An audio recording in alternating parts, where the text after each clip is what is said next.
मुंबईच्या धावपळीच्या आयुष्यात कितीही रुळले तरी आपल्या हक्काची माणसं जिथं असतात तिथली ओढ काही कमी होत नाही बरं. बॅग भरताना सामान तर कमीच असतं, पण आठवणींचा आनंदाचा पसारा मात्र खूप मोठा असतो.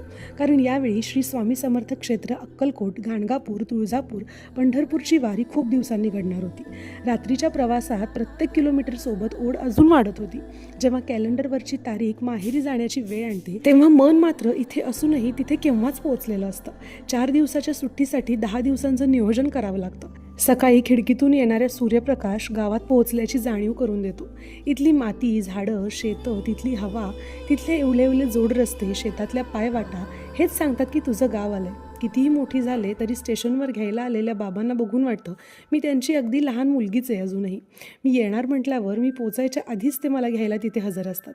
लांबून जेव्हा घरचं दार, घरचा उंबरठा दिसतो तेव्हा मनात साचलेलं दडपण कुठल्या कुठे निघून जातं. व्लॉग आवडला असेल तर नक्की सबस्क्राईब करा.